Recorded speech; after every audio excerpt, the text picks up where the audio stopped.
வணக்கம். நாம இன்னைக்கு யார பத்தி பார்க்க போறோம்னா, பிரபஞ்சத்தையே நாம பார்க்கற கண்ணோட்டத்தை மாத்தி அமைச்ச ஒரு மனுஷன், கலீலியோ கலிலி. வாங்க அவரோட உலகத்துக்குள்ள போய் பார்க்கலாம். சும்மா இல்ல, ஆல்பர்ட் ஐன்ஸ்டீனே இவர நவீன அறிவியலின் தந்தைன்னு கூப்பிட்டாருன்னா பாத்துக்கோங்களேன். இது வெறும் பாராட்டு வார்த்தை இல்ல, வரலாறு கொடுத்த ஒரு பட்டம்.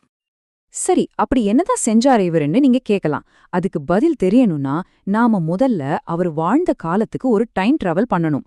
அப்போ இருந்த உலகம் எப்படி இருந்துச்சு தெரியுமா? ஆதாரத்தை வச்சு எதுவும் நடக்கல.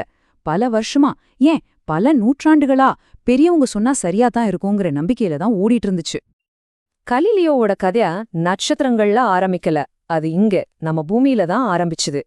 ஒரு புரட்சிகரமான மனசோட, சின்ன சின்ன கேள்விகளோட. இத்தாலியில பிறந்த கேலிலியோவுக்கு அவங்க அப்பா ஒரு வழி காட்டுறாரு, நீ டாக்டருக்கு படின.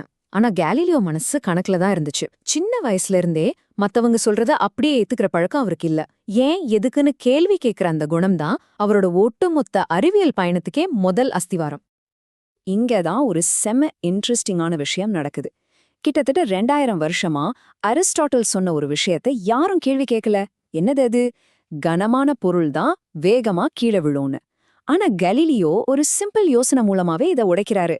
நீங்களே யோசிச்சு பாருங்களேன், ஒரு பெரிய கல்லையும் ஒரு சின்ன கல்லையும் ஒரு கயிறுல கட்டுறோம். இப்ப அதை கீழே போட்டா என்ன ஆகும்? பெரிய கல் வேகமா போக முயற்சி பண்ணும், சின்ன கல் அது மெதுவா இழுக்கும். அப்போ மொத்தமா அதோட வேகம் என்ன ஆகும்? பாத்தீங்களா, அரிஸ்டாட்டிலோட லாஜிக் இங்கே உடையுது. சோ வெறும் தர்க்கம் மட்டும் போதாது, செஞ்சு பார்க்கணும், டெஸ்ட் பண்ணணும்னு சொன்ன ஆள் கலீலியோ. கலீலியோவோட இந்த புரட்சிகரமான சிந்தனைக்கு ஒரு புரட்சிகரமான கருவியும் தேவைப்பட்டுச்சு.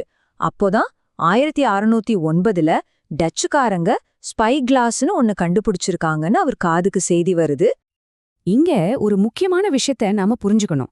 டெலஸ்கோப்ப, அதாவது தொலைநோக்கிய கலீலியோ கண்டுபிடிக்கல.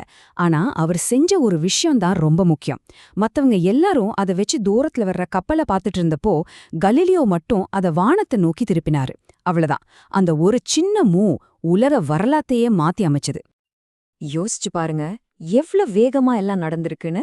1609ல அந்த கண்டுபிடிப்பை பத்தி கேள்விப்படுறாரு.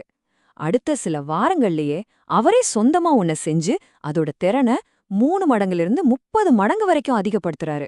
சும்மா வேடிக்கை பாக்கறதுக்காக இருந்த ஒரு பொருளை பிரபஞ்சத்தோட ரகசியங்களை திறக்கிற ஒரு சாவிய மாத்திட்டாரு பாருங்க. அதுதான் கலீலியோ. சரி, அந்த சக்தி வாய்ந்த புதிய கண்ணை வச்சு கலீலியோ வானத்தை பார்க்க ஆரம்பிக்கிறாரு. அப்போ பல ஆயிரம் வருஷமா மனுஷங்க நம்பிட்டு இருந்த பிரபஞ்சம்னா இப்படிதான் இருக்குங்கிற மொத்த படமும் உடைய ஆரம்பிக்குது. அவர் பார்த்த ஒவ்வொன்னும் பழைய நம்பிக்கைகளோட அஸ்திவாரத்துல விழுந்த ஒரு பெரிய சம்மட்டி அடி. முதல்ல நிலாவ பாக்குறாரு. அது ஒரு வளவளப்பான கோளம்னு நினைச்சிட்டு இருந்தாங்க. ஆனா அங்க நம்ம பூமியில இருக்கிற மாதிரியே மலைகள், பள்ளங்கள் இருக்கு. அடுத்து வியாழன் கிரகம். அட, அத சுத்தி 4 குட்டி நிலாக்கள் தனியா சுத்திட்டு இருக்கு. அப்படின்னா எல்லாமே பூமிய மட்டும் சுத்தலன்னு அர்த்தம். சூரியனை பார்த்தா அதுலயும் கரும்புள்ளிகள். அப்போ வானத்துல இருக்கிறதெல்லாம் குறையே இல்லாததுங்கிற கதையும் காலி. இப்படி ஒன்னொன்னா அவர் பார்த்து சொல்ல சொல்ல பழைய உலகம் நொறுங்கிட்டு இருந்துச்சு. ஆனா இதுக்கெல்லாம் மேல ஒரு ஆணித்தரமான ஆதாரம் தேவைப்பட்டது. இத பார்த்த பிறகும் இல்லைன்னு சொல்ல முடியாதுன்னு சொல்ற மாதிரி ஒரு ஆதாரம். அந்த ஆதாரம், அந்த ஸ்மோக்கிங் கன், வீனஸ் கிரகத்தை அவர் பார்த்தப்போ கிடைச்சது. இங்க விஷயம் ரொம்ப சிம்பிள். பழைய தாலமி மாடல் படி, அதாவது பூமிதான் மையம்னு வச்சுக்கிட்டா வீனஸ் நமக்கு பிற மாதிரி மட்டும்தான் தெரியணும். ஆனா கோபர்னிக்கஸ் சொன்ன மாதிரி சூரியன்தான் மையம்னா வீனஸ் நம்ம நிலா மாதிரியே முழுசா, பாதியா, பிறையா எல்லா வடிவத்திலயும் தெரியணும். சோ 2 மாடலும் வீனஸ பத்தி வேற வேற கணிப்புகளை சொல்லுச்சு. கலீலியோ தன்னோட தொலைநோக்கிய வீனஸ் பக்கம் திருப்பினப்போ என்ன பார்த்தாரு தெரியுமா? அது நம்ம நிலா மாதிரி எல்லா பிறைகளையும் காட்டுச்சு. முழு வீனஸ், பாதி வீனஸ், பிறை வீனஸ் எல்லாம். இதுதான் பூமி பிரபஞ்சத்தோட மையம் இல்லங்கிறதுக்கு முதல் நேரடியான மறுக்க முடியாத ஆதாரம். அந்த நிமிஷத்துல 1000 வருஷமா கட்டி வச்சிருந்த ஒரு பெரிய கோட்டை சரிஞ்சு விழுந்துச்சு. இந்த எல்லா கண்டுபிடிப்புகளையும் ஒன்னு சேர்த்து கலீலியோ ஒரு புத்தகமா வெளியிடுறாரு. ஆனா பிரச்சனை என்னன்னா, அப்போ இருந்த அதிகார வர்க்கம் இத ஒரு அறிவியல் கண்டுபிடிப்பா பார்க்கல. தங்களுடைய அதிகாரத்துக்கே வந்த ஒரு பெரிய ஆபத்தா பார்த்தாங்க. இந்த மோதல் மெதுவாதான் ஆரம்பிச்சது. முதல்ல 1616ல சூரியன்தான் மையம்னு சொல்றதெல்லாம் நிறுத்திடுன்னு ஒரு வார்னிங் வருது. ஆனா கேலிலியோ உண்மையை நம்பினாரே தவிர அதிகாரத்தை நம்பல. அதனால 1632ல தன்னோட கருத்துக்களை விளக்கி ஒரு புத்தகம் எழுதுறாரு. அவ்வளவுதான். அது நேரடியா அவரை ரோம்ல விசாரணை மன்றத்துக்கு முன்னாடி கொண்டு போய் நிறுத்திடுச்சு. அப்போ அவருக்கு வயசு 69. சித்திரவதை செஞ்சுடுவோன்னு மிரட்டினதுக்கப்புறம் நான் பார்த்ததெல்லாம் பொய்ன்னு பொது இடத்துல சொல்ல வச்சாங்க. அது மட்டும் இல்ல, பிரபஞ்சத்தோட எல்லையே நமக்கு காட்டின அந்த மனுஷன வாழ்நாள் முழுக்க ஒரு வீட்டுக்குள்ளேயே சிறை வச்சுட்டாங்க. பார்த்தா கலீலியோ அந்த வழக்குல தோத்துட்ட மாதிரி தெரியலாம்.